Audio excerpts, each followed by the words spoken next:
And welcome back. We have with us Emilio Pulido.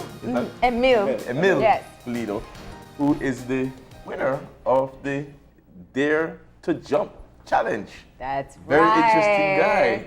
So we had the sweepstakes open for, I believe, a couple weeks, partnering with Boogie in Belize and OYE Sky Divers. And, we got people who wrote to us telling us all different kinds of stories as to why they should be the one to get the opportunity to skydive right here in Belize.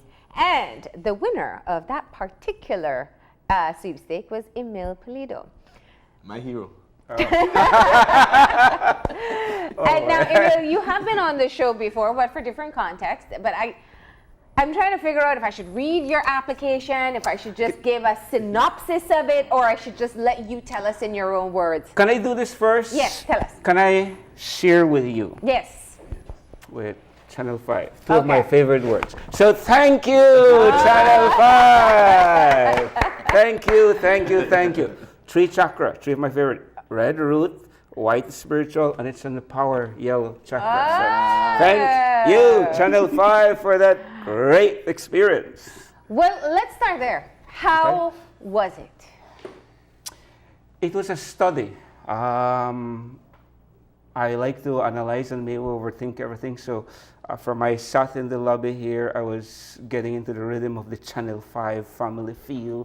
I saw different folks coming. So from the beginning to the end, it was quite a learning experience. The jump, which was a few minutes or extended seconds, was just part of the wonderful, great day, to the point where it was almost canceled several times where we were in San Pedro because of the wind and a huge rain and squall coming, and then it finally happened. Yeah. I'm going to get into some of the specifics with that, but let me. I'm jumping back and forth because I'm really worried about how Emil is going to answer this question. But Emil, the challenge was, tell us why jumping out of a plane would help you to overcome a particular fear in your life. And I'll go ahead and read just your opening statement. The fear I would like to overcome is that I may not want to live with a female again. And that is not because it's not because I'm not courageous, confident, or successful in any way. And you went on to explain how following your divorce, you've kind of been focusing more on yourself, and you are hoping that this skydive would be a part of your jump back into dating life again? Dating, relationships, commitments. That was a lot to be able to share. Yeah, I gotta ask you, is that the first thing that came to mind when you saw the challenge? Well, it so happened that I was leaving for work when I got the tail end of your show, and they said, "Oh, and remember today's the last day." And I go like, "Wow, what's my fear? What's my fear?" So I bike to work because I believe we should protect the environment, saves me fuel, gives me 30 minutes of free exercise every day. And by the time of school, I sat down for like 12 minutes, and I wrote that email, and I go, "Let me fire this one off." Yeah. But it made me search because I don't believe in fear anything, because we attract what we fear. So the more things you fear, the more kind of bad things happen to you. So I go like, but I am afraid that following the gift of my divorce, and people should be courageous enough to talk about these things. You had Audrey Mathura yesterday on your show who courageously spoke about some things that have happened in her life. So we have to be able to talk about these things. These things happen. We don't have to hide. They're not a badge of shame. I see them as a badge of achievement. So you had a gift of a divorce. All right. All divorcees can say that you've been gifted with your divorce. That dark night of the passage experience, that climbing down from one mountain peak into the valley of pain and taking pain, enables you to climb a higher peak of elevated experience. So my fear was, one of my fears is, I'm so enjoying the privilege and perk of having had it all. I've had great love, I've had great romance, but I'm really enjoying back that, single. I do my laundry, I do my ironing, I take care of me. And it's never been my concept to be with someone because I want a maid. Yeah. That was never my concept. I want to be with someone who is an equal. When two bubbles meet, they make a bigger bubble. When two rivers meet, like the Macau River and the Mopang, they form the Belize River. So you become a larger river. Yeah. It's not about me needing someone or you needing someone. It's about a semi-complete or a more complete you meeting a complete person. You have to be careful. we're on the tail end. I mean, the scent of Valentine's Day is still around. So for you to say that you're gifted a divorce, you know, that's deep. But Well- what I wanted to ask was, your energy is contagious. You know, you seem to have a new vigor on life. How much of it was the jump, and how much was the decision to enter? Because it takes a lot of courage. I remember when I bungee jumped, which is like training wheels compared to this. But the decision to actually put yourself out there and to take this challenge, how much so do you think that's feeding into the energy, positive energy, that I'm sensing going forward? I think a long time ago, I've always been searching for the greater meaning, purpose of life, finding my purpose, and what the great ascended masters and evolved persons say, Mahatma Gandhi and these people. And along the way, I decided a long, long time ago, you gotta live like if your shirt is on fire. Everybody has a shelf life, you know. And then part of the challenge with my marriage is that you're either growing with me or dying with me. So am I going to be in a relationship where we are both dying together? We are both not happy. Let's admit it. We are both not happy. Or are we living together? I want to read something I else. choose to live, man. I want to read something else from your This is Kevin's presentation. favorite part of yes, it. Yeah. this is amazing. It's as radical and risky as I like it. You said, I want to reach my grave or cremated ashes with all my scars, wrinkles, and bald head saying, holy, Bleep. what a ride. Why not? Okay. We all have a shelf life. There are certain inescapable truths to our time, space, reality, and one of them is that we will all die. The sooner I accept that without fear or without any conditioned limiting beliefs, the freer I will be to live awake instead of being a zombie, to live awake. So you become more fearless. We are all going to die. That is true. Jumping with the And you don't want to to, do you, I mean, I think what I loved about your story, I love the honesty, and I really appreciated that. And I think, you know, you say gift of a divorce, and I think that's one way to put it. But I think that when people have been hurt, and you talk about the deep valleys, that peak is hard to see again. You know, the joy of, as much as the joy of being single is and living for you and learning about yourself and investing about, that is a great experience. But love is also great too. And when you're in that valley, it's really hard to imagine being able to have that love again. And so I love that honest part of your application. So we made you jump on Valentine's Day because what Symbolism. if you were jumping to jump back into love, then you gotta do it on Valentine's Day. So thank you, Channel 5. Part of jumping on Valentine's Day, and this was kind of like one of those cool things. I had to sit in a guy's lap on Valentine's Day. Me, a guy's guy, a magic guy, I had to sit on a guy. And There then we have it right there. And then he has the audacity to tell me, man, you have some bony butts. And I had my zinger ready. I had my reply. These are buns of steel. They have run from Belmopan to Cayo 3 times. I run at least 2 marathons a year. I do kickboxing. So, you know. So who was your tandem diver? Tell us the experience. Okay, so we've been waiting for this thing to happen. It got green light a go about 3 times and a cancel about 3 times. Yeah, it was a very windy day. Yes, all this time I'm really bonding with Joey. I really enjoyed my time. He's a great guy. He was your tandem diver. He was the camera guy. Okay. He was the camera guy. This, I called him... He looks like he loves life as much as you do. Well, he's crazy and I'm fully crazy, so... So you mean you jumped out to the plane and they told you guys, don't take any risks now? Well, he probably thought I was too calm. My t-shirt said keep calm and leave it up to Emil, right? So so he did me some extra spins that I don't think he normally does on some people to try to kind of like get me to kind of get some kind of reaction out of me. Tell me the truth. At what point in the process did you ask yourself, am I sure I want to do this? I think when I was signing all the papers, yeah. I think at number 6, I stopped at number 6 because there were so many papers you had Was to it sign. the death or the dismemberment? It was the one says, I accept that it was number 6 that said they had it in bold full caps, I can die. Yeah. I will, death and permanent, paralysis or something like that. That's actually where I got scared. I was fine. Like the rest of the process, I was fine. It was reading on paper what you're risking and signing your consent for it. That was interestingly enough what probably would have made my hair stand up with goosebump more is if I would have been given the opportunity, because I would have loved to see how they pack that parachute. Because I would have been going through the process. My life depends upon this packing, all these strings being together. But I didn't. It's just right. I had to sit in that guy's love. That's usually part of the process. I want to go back again if I can, because that fascinates me. The beauty of, because it's an adrenaline rush, but it's also controlled recklessness, I call it.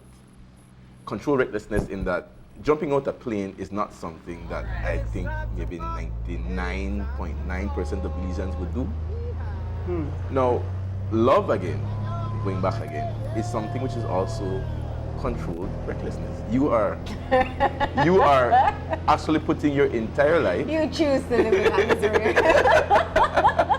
And jumping out a plane and connected to this person, and you don't know if that parachute will open. Now, my question is, how much do you believe that this will positively feed into getting you past this fear of living with someone, and in fact find true love again, to say, listen, I have looked death in the eye, not in a fanciful way, but in a real way, that I tease death, I will tease love, and I will make this work? Oh, there are many ways of answering that. So many ways. But one way of approaching it is by saying that I know it's going to happen. It's going to happen. I will not be afraid. And it's about finding sometimes an equal. Somebody who will say, in the famous words of Rumi, I love you, I love me, I love me, I love you. Finding someone who takes care. The Greeks broke down love into 8 parts.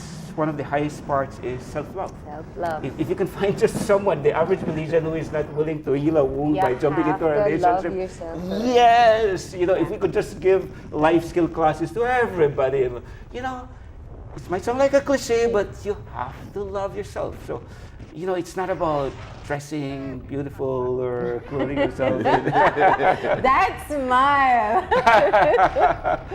Yeah, it's about being fearless. What was most beautiful about, because when you bungee jump, you don't get to enjoy There's the tension view. from this. But Yes, it's all one blur, and it's more about your heart rate and your adrenaline. In skydiving, when you get to appreciate, when you settle down and say, okay, I'm safe now, I can look and take in what I'm looking at. A couple of takes from what you've just said. I enjoyed everything, but what accentuated it is leaning out by the door and seeing that fin. You're supposed to do a flip so that tail doesn't hit any of you, because that could probably be it. Yeah. And then that one excited me, and I go like, okay, this is going to be close if you don't do the flip.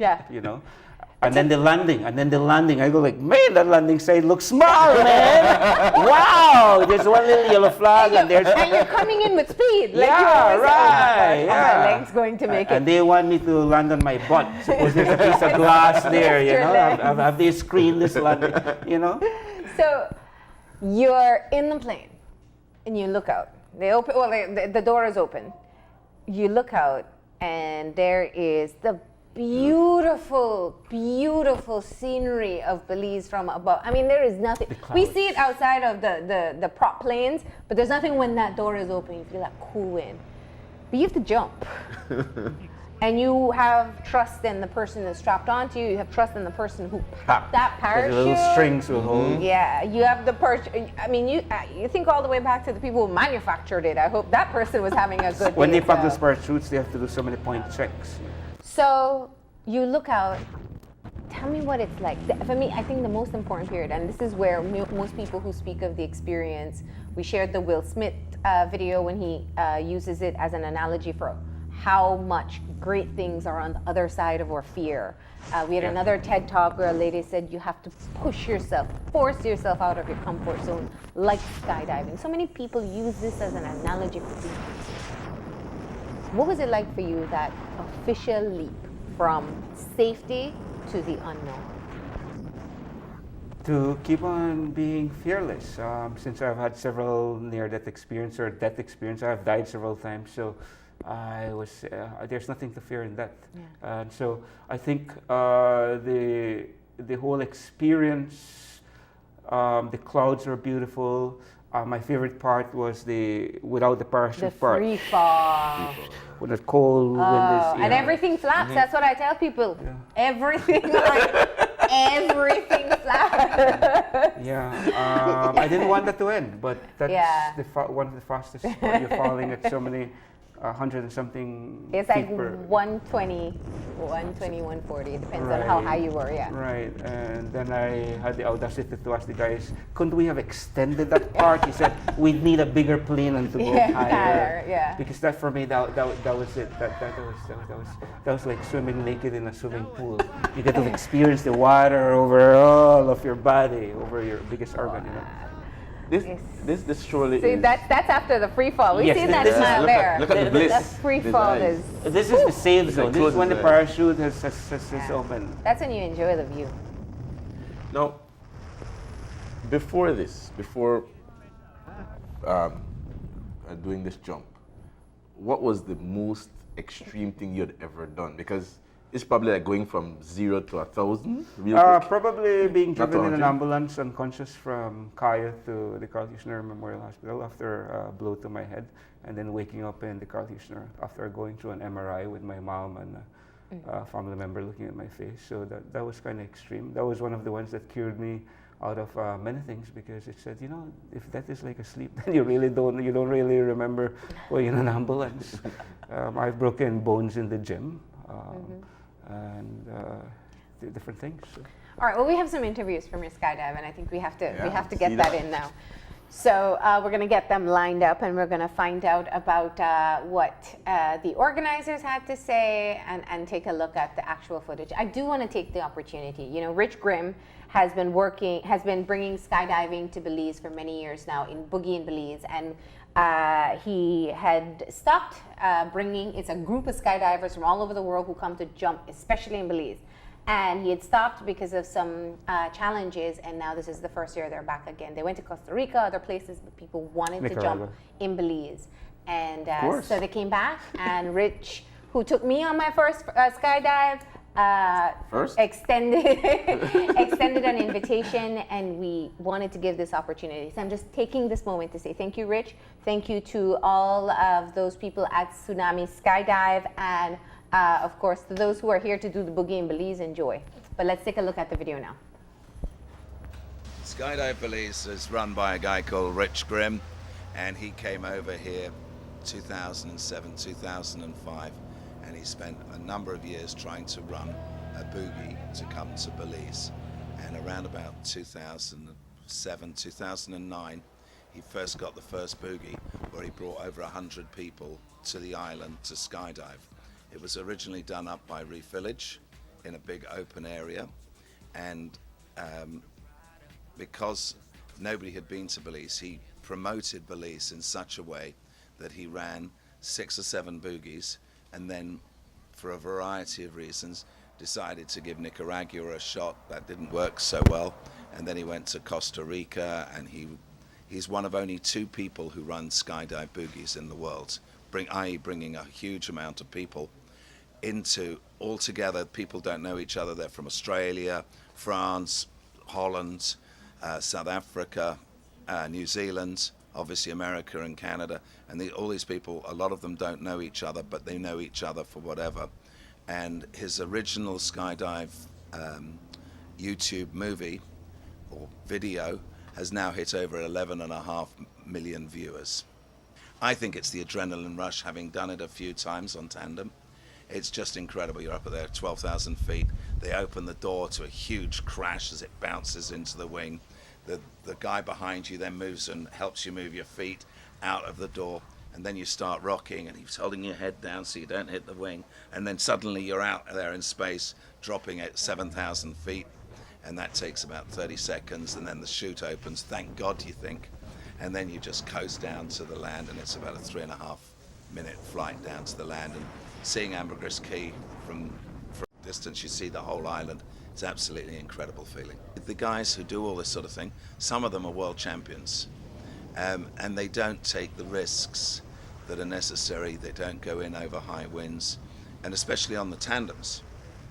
You know, they open the chutes at 6,000 feet, and you know, just say the chute doesn't work. There is obviously a spare. They cut away the first.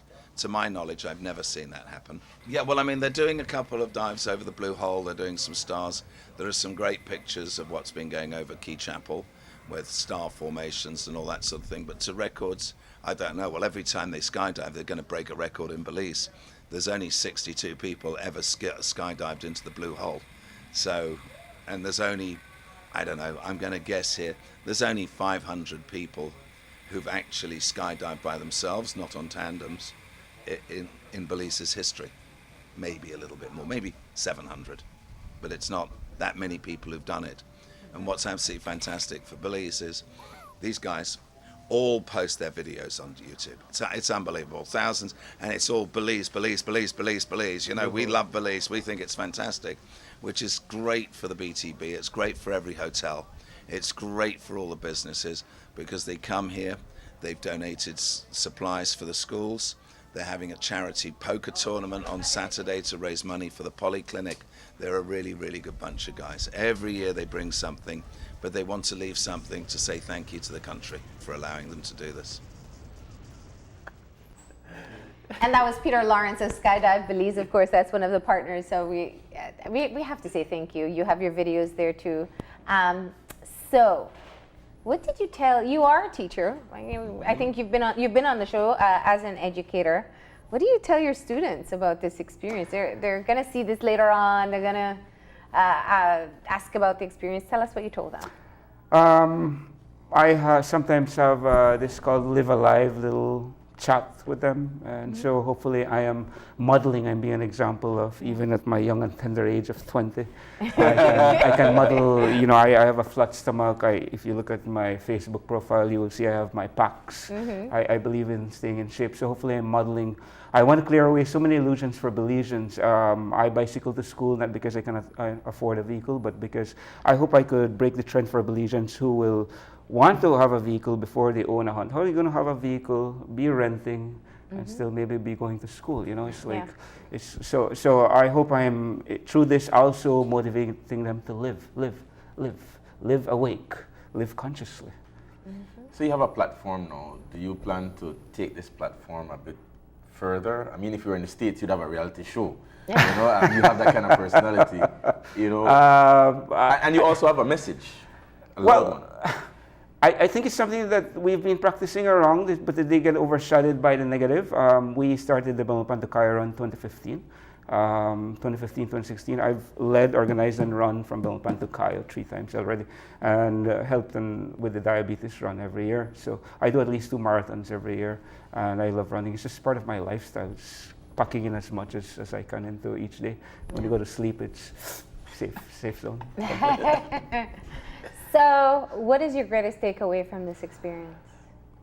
I got to sit with another guy for many hours who epitomizes many of the untold stories of single fathers. Belize celebrates mom, we all celebrate moms, but there are these unsung heroes of fathers who are single parents themselves. One of them is the taxi driver I use in Belmopan. He's not with his partner, his wife, she left, but he stayed with the kids. And there are these number of Belizean men, like everywhere, which need to be mentioned. And you have a coworker who is one of them, and they are doing the best. And I think they're super dads. I think that reinforced my idea that we should celebrate and sing of some of their songs. You know, they may not be as vocal or as screechy, with all respect to women, screechy as women. I said with all respect. Don't go there. You're a braver man than I am. So bring it on. I love you all the same. Tell me the worst you can get. But you know, there are these. So that for me, more than the jump, was an admiration and appreciation that there are men who want to do the right thing. Yeah. They will stand by their kids. And what of the purpose of your jump? To venture back out and find love again. It's going to happen. It's going to happen. Yeah, I'm excited by that part of the adventure because what I seek is already seeking me. Okay. Yeah. Well, thank you for coming in. Thank you for sharing this very unique story. And we're glad that we were able to partner with, of course, Tsunami Skydivers to be able to give you this opportunity. So thank you. Thank you. We're going to go ahead and take that final break. Maybe you'll go on a jump next, Kevin? I'd love to. All right. We'll take a break and we'll be back in a few. Stay tuned.